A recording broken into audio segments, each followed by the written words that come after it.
Hello everyone, welcome back to my channel the knowledge club. आज हम Indian economy की unit 2 का जो है यहाँ पे देखेंगे यूनिट 2 में क्या है। तो मैं पहले ही आपको बता देता हूँ कि अब हमारा टेलीग्राम चैनल भी बन गया है। अगर आप चाहते हैं कि जल्दी से जल्दी अपडेट चाहते हैं कि कौन सी यूनिट आ रही है, या फिर खुद ही मैसेज करके आप पूछना चाहते हैं, तो आप टेलीग्राम पे पूछ सकते हैं। बाकी अगर आप कोई भी सब्जेक्ट की नोट्स चाहते हैं तो टेलीग्राम चैनल में मुझसे मांग सकते हैं। तो टेलीग्राम चैनल का लिंक जो है सारे वीडियोस के डिस्क्रिप्शन में है, आप जाके वहाँ से ज्वाइन कर सकते हैं। चलिए हम आगे बढ़ते हैं। यहाँ पे देखेंगे आज यूनिट 2 भी काफ़ी छोटा सा है। यूनिट 1 तो काफ़ी खैर छोटा ही था, यूनिट 2 भी इंडियन इकोनॉमी का काफ़ी छोटा है। इंडियन इकोनॉमी की जो बड़ी बड़ी यूनिट्स हैं वो सिर्फ 4-5 यूनिट जो हैं ज़्यादा बड़ी हैं। तो चलिए हम यूनिट 2 देखेंगे। ये आप काफ़ी, अगर 11th 12th में आप कॉमर्स से रहे होंगे तो काफ़ी रिलेट करेंगे। कर चलिए पहले जो पहला टॉपिक है इसमें overview of economic resource of India. Economic resource जो है इंडिया में, उसका ओवरव्यू। तो सबसे पहले हम इकोनॉमिक रिसोर्स से मतलब समझते हैं। इकोनॉमिक रिसोर्स का मतलब क्या?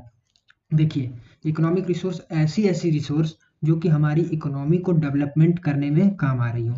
ऐसी ऐसी रिसोर्स जो कि हमारे देश की, हमारी इकोनॉमी को डेवलपमेंट करने में काम आ रही हो। वो बहुत सारी तरह की रिसोर्स हो सकती हैं। तो चलिए इसमें वही देखेंगे हम कितनी, देखते हैं क्या क्या लिखा है। India has the world fourth largest natural resource. देखिए, इंडिया जो कंट्री है, ये वर्ल्ड की फोर्थ लार्जेस्ट कंट्री है जिसके पास नेचुरल रिसोर्स है। With the mining sector contribute 11% of the country. Mining sector जो है इंडिया को 11% कंट्रीब्यूट करता है of country GDP, and 2.5 of total GDP. It also the world's second largest coal producer, the second largest cement producer, the second largest steel producer and the third largest electric producer. देखिए, India जो हमारी country है वो कोल producer second largest country है, second largest country है cement producer, second largest country है steel producer, और third largest country है इलेक्ट्रिक प्रोड्यूसर। हमारी इंडिया जो कंट्री है काफ़ी बड़ी कंट्री है, काफ़ी पॉपुलेशन वाली कंट्री है। अब तो इसकी जो है मतलब पॉपुलेशन जो है 140 करोड़ के आसपास हो गई है। तो काफ़ी बड़ी कंट्री है हमारी। तो यहाँ पे देखते हैं कौन कौन से रिसोर्सेज हैं। सबसे पहला रिसोर्सेज में हमारा आ जाता है लैंड रिसोर्स। लैंड रिसोर्स यानी कि हमारी ज़मीन, हमारे पास ज़मीन बहुत ही ज़्यादा है। देखते हैं, land is the most important gift of nature to mankind. मतलब कि लैंड लैंड जो होता है वो बहुत ही इंपॉर्टेंट एक गिफ्ट है, नेचर द्वारा हमें मिला है। Man and other living being use land for their habitation. Most of the primary producer activity are governed by the land availability. देखिए, जो लैंड है वो काफ़ी सारे लोग यूज करते हैं। जैसे घर बनाने में यूज आ जाता है, गवर्नमेंट को अगर कोई काम करना है तो उसके लिए यूज आ जाता है। तो लैंड लैंड जो है मतलब काफ़ी इंपॉर्टेंट एक हमारे पास रिसोर्स है। उसके बाद देखते हैं मिनरल रिसोर्स। मिनरल रिसोर्स क्या होता है? Availability of mineral play a crucial role in economic development. देखिए, मिनरल का अवेलेबिलिटी होना एक बहुत ही इंपॉर्टेंट रोल प्ले करता है हमारी इकोनॉमी का डेवलपमेंट होना। Production of iron and steel, aluminum, cement, coal, petroleum and fertilizer industry is totally governed by availability of optimum utilization of the mineral resource। देखिए, मिनरल रिसोर्स का ही use करके जो iron industry हो गई, steel हो गई, aluminium हो गई, सीमेंट हो गई, एक्सेट्रा जितनी भी इंडस्ट्रीज होती हैं जो भी बनाई जाती हैं वो मतलब ऑप्टिमम यूज का मतलब हो गया अच्छे तरीके से यूज करके ही मिनरल रिसोर्स का यहाँ पे उस इंडस्ट्री को हेल्प होता है। तो मिनरल रिसोर्स हमारे इंडिया के लिए एक बहुत ही ज़्यादा इंपॉर्टेंट पॉइंट है। इसके बाद चलिए हम आगे बढ़ते हैं। नेक्स्ट पॉइंट जो इसमें है वो है वाटर रिसोर्स। अब वाटर रिसोर्स क्या होता है? देखिए, water resource are divisible into two distinct category. दो कैटेगरी में डिविजिबल हुआ है water resource. The surface water resource, the ground water resource. देखिए, दो कैटेगरी है, एक the surface water resource, the ground. एक जो सरफेस, जो जमीन के ऊपर वाटर पाई जाती है, और एक जो जमीन के अंदर वाटर पाई जाती है। वाटर मतलब कि आपका सिर्फ पानी नहीं हो गया, ऑयल भी हो गया, ये सब सारी चीजें। Each of the category is part of the earth water. सारी कैटेगरी जो है अर्थ वाटर के ही पार्ट होते हैं।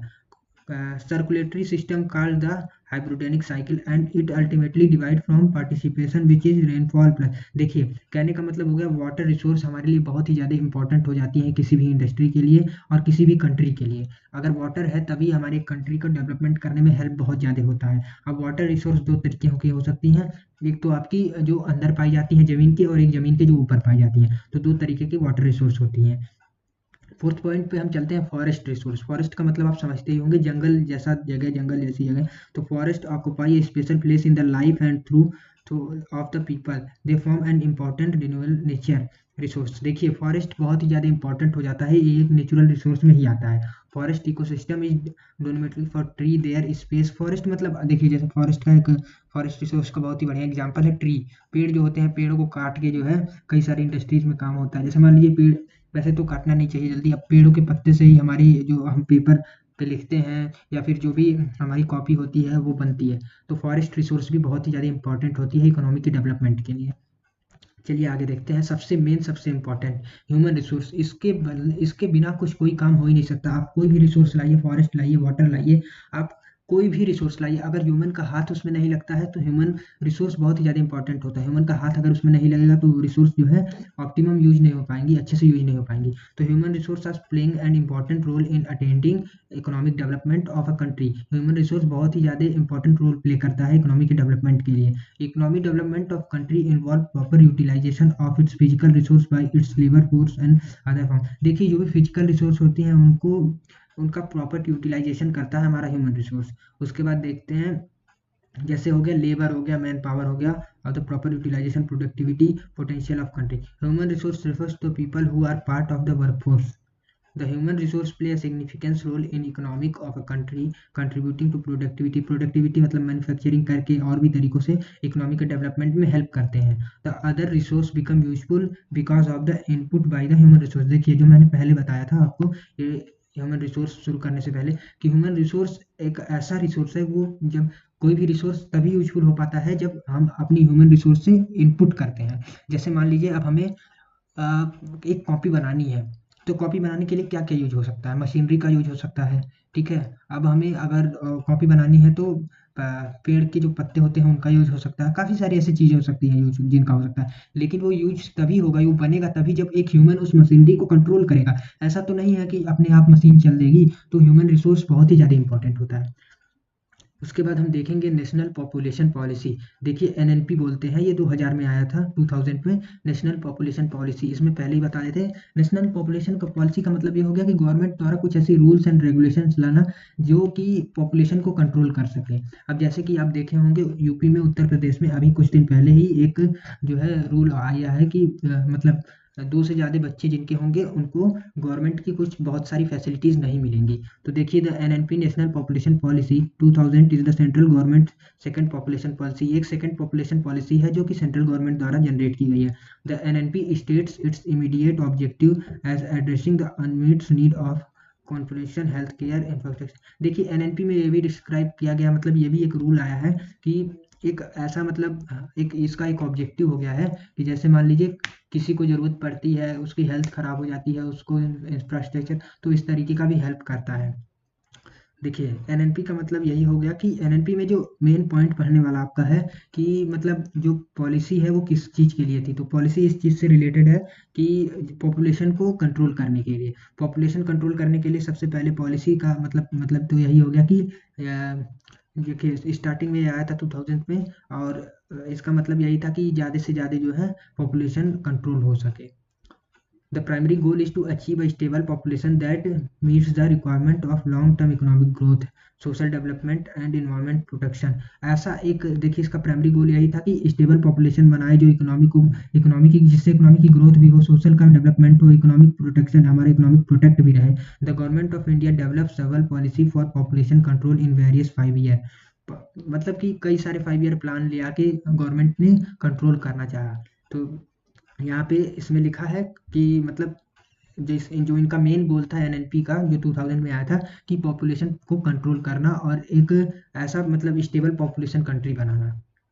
उसके बाद चलते हैं यहाँ पे, हमारा नेक्स्ट पॉइंट जो भी होगा, हमने यहाँ पे कुछ नोट्स उठाए हैं क्योंकि नोट्स से आपको नोट्स में ज़्यादा समझ में आएगा। तो चलिए एक पॉइंट है इसमें अनएम्प्लॉयमेंट पढ़ेंगे।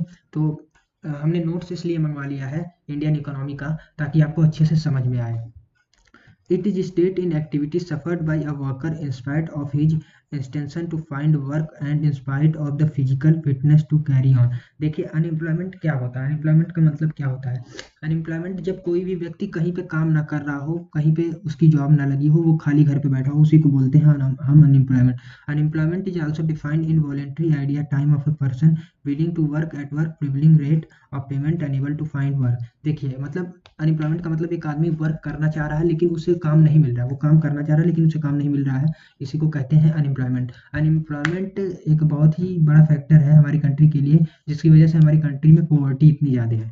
आगे चलते हैं, कॉजेज ऑफ अनएम्प्लॉयमेंट। अनएम्प्लॉयमेंट किस वजह से है?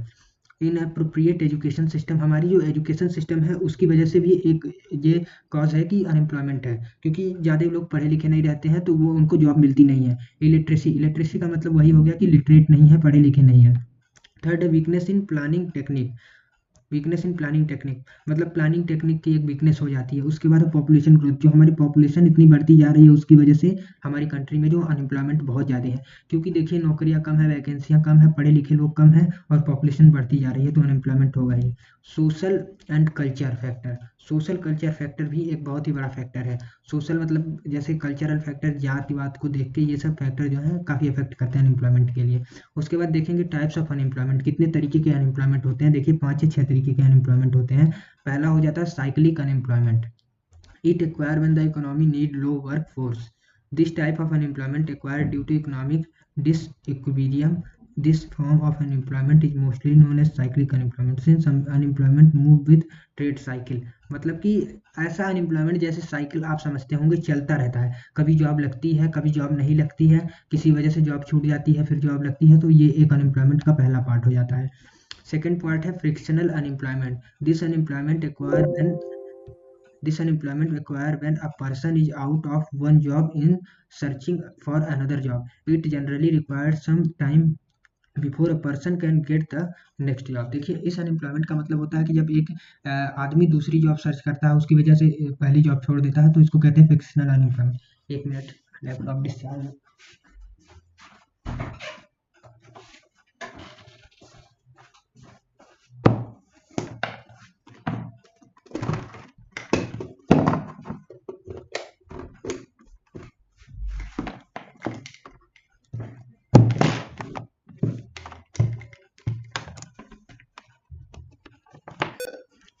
हाँ, तो फ्रिक्शनल अनएम्प्लॉयमेंट का मतलब यही था कि देखिए जब एक आदमी कहीं पे जॉब सर्च कर रहा होता है उसके चक्कर में अपनी पहली जॉब छोड़ देता है, तो इसको कहते हैं फ्रिक्शनल अनएम्प्लॉयमेंट। थर्ड है स्ट्रक्चरल अनएम्प्लॉयमेंट। मतलब in this type of unemployment a person is not sufficient to meet his job responsibility. It required due to change in the structure of the organisation. देखिए जब organisation कहीं और setup होती है, कुछ और करने लगती है, उसकी वजह से कई लोग को अनएम्प्लॉयमेंट हो जाती है। इसको कहते हैं स्ट्रक्चरल अनएम्प्लॉयमेंट। वो अपनी वजह से अनएम्प्लॉयमेंट नहीं होते, जैसे मान लीजिए कोविड आ गया, कोविड की वजह से वो खुद की वजह से कंपनी नहीं छोड़े, उनको कंपनी से निकाल दिया गया, कंपनी में भी ज़्यादा दिक्कत आ रही थी इस वजह से, तो इसको कहते हैं स्ट्रक्चरल अनएम्प्लॉयमेंट। फिर होता है seasonal employment. There are certain kind of work that trend to concern is particular time of year. देखिए जैसे मान लीजिए सीजनल का मतलब एक सीजन वाइज, अब इसमें हमारे सबसे बड़े एग्जांपल हो गए फार्मर्स। फार्मर्स क्या होते हैं, एक सीजन के लिए एम्प्लॉयमेंट होते हैं। जैसे मान लीजिए वो किसी सीजन में अपना, उनका मेन काम क्या है कि कोई भी फसल उगाना, उसको काटना, उसके बाद उसको बेचना। तो उनका, तो अगर गेहूँ का सीजन है तो वो गेहूँ के सीजन में ही सिर्फ एम्प्लॉयड होते हैं, अगर गेहूँ का ही सिर्फ वो खेती करते हैं, तो ये होता है सीजनल अनएम्प्लॉयमेंट। फिर होता है disguised unemployment. It is generally found in the rural area in case of an agriculture operation. In this more than required person are engage in the activity. इसका भी मतलब वही हो गया कि डिस्कस्ड अनएम्प्लॉयमेंट का मतलब ये रूरल एरिया में पाया जाता है, ये एग्रीकल्चर सेक्टर में ही पाया जाता है जो डिस्कस्ड अनएम्प्लॉयमेंट होते हैं। उसके बाद देखिए major to be unemployment. Major to be unemployment में पहला पॉइंट होता है पॉपुलेशन कंट्रोल। वहाँ पे कॉज था अनएम्प्लॉयमेंट का, ये मेजर है तो कहीं मिलता जुलता होगा ये। पॉपुलेशन कंट्रोल मतलब पॉपुलेशन की कंट्रोल नहीं हो रही है, इस वजह से अनएम्प्लॉयमेंट जो है बढ़ती जा रही है। Reform in education system, education system हमारा मतलब सही नहीं हो रहा है, इसकी वजह से हमारी अनएम्प्लॉयमेंट जो है वो बढ़ती जा रही है। Policy to work from season employment. Season employment की अलग अलग पॉलिसी है जिसकी वजह से काफ़ी सारे फार्मर्स या अदर पर्सन जो है हमारे अनएम्प्लॉयड है। रैपिड इंडस्ट्रियलाइजेशन, इंडस्ट्रियलाइजेशन का मतलब रैपिड बहुत ही तेज़ी से बढ़ रहा है, इसकी वजह से भी अनएम्प्लॉयमेंट ज़्यादा बढ़ रही है। उसके बाद देखते हैं इकोनॉमिक रिसोर्स। इकोनॉमिक रिसोर्स कौन कौन सी हो सकती हैं। An economic resource are something that has positive economic value. It is scarce in nature and capable use to carry economic activity such as periodic. Economic resource देखिए वही होती है जो हमारी कंट्री के डेवलपमेंट में हेल्प करे, जो जो रिसोर्स होती हैं। इसमें देखिए दो होती हैं, एक होती है प्रॉपर्टी, एक होती है ह्यूमन रिसोर्स। प्रॉपर्टी में दो होती है, एक होता है नेचुरल, एक होता है मैन मेड। नेचुरल जो हमारी प्रकृति से मिला हो, मैन मेड जो हमारे जो इंसान बनाते हैं, ये दोनों चीज़ मिलकर आपकी इकोनॉमी के डेवलपमेंट में हेल्प करती है। और ह्यूमन रिसोर्स, ह्यूमन रिसोर्स क्या होता है, ह्यूमन रिसोर्स जो कि मतलब किसी चीज़ को बनाने में हेल्प करता है, ये भी एक मेन रिसोर्स है। इसके बिना कोई भी रिसोर्स काम नहीं आता है। इसके बाद हम आगे चलते हैं, देखते हैं population as a resource. Population as a resource कैसे हो सकता है? The meaning of population is whole number of people at a particular time on specific geographical area, and meaning of explosion is suddenly increase. Meaning of explosion का मतलब suddenly किसी चीज का बढ़ जाना। पॉपुलेशन रिसोर्स कैसे हो सकती है? जैसे मान लीजिए बहुत सारे लोग हैं, उनसे काम करवाया जा रहा है, एक इंडस्ट्री में वर्कर्स हैं, लेबर्स हैं, तो वो आपके लिए एक रिसोर्स ही होती जा रही हैं। जितनी भी पॉपुलेशन बढ़ रही है, आप उनसे ना कुछ काम करवा रहे हैं, तो वो आपके लिए एक रिसोर्स है। The meaning of population explosion is suddenly increase in the size of population is known as population explosion. Population explosion का मतलब सडनली किसी पॉपुलेशन का इंक्रीज हो जाना, उसे कहते हैं population explosion. Population explosion is the change in the population over time and can be quantified as change in the number of individual of any species. देखिए, पॉपुलेशन एक्सप्लोजन का मतलब तो आप समझ गए होंगे, सडनली किसी चीज का बहुत ज्यादा इंक्रीज हो जाना, मतलब पॉपुलेशन का सडनली इंक्रीज हो जाना, इसी को कहते हैं पॉपुलेशन एक्सप्लोजन। अब आप जब पॉपुलेशन सडनली इंक्रीज होती है, जब उसको आप अच्छी तरीके से अपनी ऑर्गेनाइजेशन में यूज करते हो, अपनी कंट्री के लिए यूज करते हो, तो उसी को कहते हैं पॉपुलेशन एज अ रिसोर्स। अब आप अपनी आपके जो कंपनी आपकी ऑर्गेनाइजेशन है, उसमें बहुत ही ज़्यादा लेबर्स हैं, बहुत ही ज़्यादा, लेकिन आप उनको अगर अच्छे से यूज कर रहे हैं, तो उसी को कहते हैं पॉपुलेशन एज अ रिसोर्स। इसके बाद हम चलते हैं, देखते हैं effect of population growth. Population के बढ़ने से इफेक्ट क्या क्या हो सकते हैं? एयर पोल्यूशन, हमारी जो एयर है उसमें पोल्यूशन आ सकती है पॉपुलेशन को बढ़ने से। वाटर पोल्यूशन, पानी भी गंदा हो सकता है हमारी पॉपुलेशन के बढ़ने से। तीसरा सबसे मेन जो इसमें पॉइंट भी था, अनएम्प्लॉयमेंट, अनएम्प्लॉयमेंट बढ़ती है। उसके बाद इलेक्ट्रिसिटी, गवर्नमेंट की जो पॉलिसी है, एजुकेशन पॉलिसी, उसके हिसाब से ज़्यादा लोग लिटरेट नहीं हो पाते हैं। फिफ्थ है reduce in solving and investment, saving and investment में कमी आ जाती है पॉपुलेशन ग्रोथ से। अदर इफेक्ट, जैसे मान लीजिए खाना, जगह, मेडिकल, ये सब भी सारी इफेक्ट्स जो होती हैं पॉपुलेशन ग्रोथ से, काफ़ी सारे इफेक्ट आते हैं। तो काफ़ी सारे पॉजिटिव पॉइंट भी होते हैं पॉपुलेशन के, काफ़ी सारे निगेटिव पॉइंट भी होते हैं। ये जो टॉपिक है पॉपुलेशन एक्सप्लोजन, ये 100% आपके एग्जाम में आएगा, इसको आप 100% जो है तैयार करके जाइएगा। उसके बाद चलते हैं आगे, तो major to control population growth. Population growth को कैसे कंट्रोल किया जाए? Rise in per capita income. Per capita income में अगर आपकी मतलब बढ़ती है, तो इस तरीके से पॉपुलेशन ग्रोथ कम हो सकती है। मोटेलिटी रेट, मोटेलिटी रेट का मतलब कि मोटेलिटी रेट होता है। मोटेलिटी रेट मतलब कि बाहर से लोग जो आते हैं और यहाँ से लोग जो जाते हैं, ये होना कम हो जाए, तो पॉपुलेशन जो है बंद हो जाएगी, मतलब कम हो जाएगी। Human education and employment, human जो होता है उनको एजुकेट किया जाए, उनको एम्प्लॉयड किया जाए, ताकि वो पढ़े लिखें, तो ये जाने की पॉपुलेशन ज़्यादा बढ़ेगी, तो हमारी कंट्री के लिए और हमारे लिए दिक्कत है। Publicity of family planning facility, जो भी पब्लिक प्लानिंग फैसिलिटी आई है, एनएनपी आई है, उसको उसको जो है पब्लिसिटी किया जाए, मतलब लोगों तक पहुँचाया जाए। Awareness of family planning facility, family planning facility का भी अवेयरनेस किया जाए। उसके बाद स्पेयर्ड ऑफ एजुकेशन, एजुकेशन को बढ़ाया जाए। तो ये सारे जो पॉइंट्स हैं, इनकी वजह से हमारी पॉपुलेशन कंट्रोल हो सकती है। उसके बाद देखिए interrelation of population and economic development. Population और इकोनॉमिक डेवलपमेंट में रिलेशन क्या है? Population is very closely link to the economic development of a society. देखिए, पॉपुलेशन वेरी क्लोज है इकोनॉमिक डेवलपमेंट के लिए।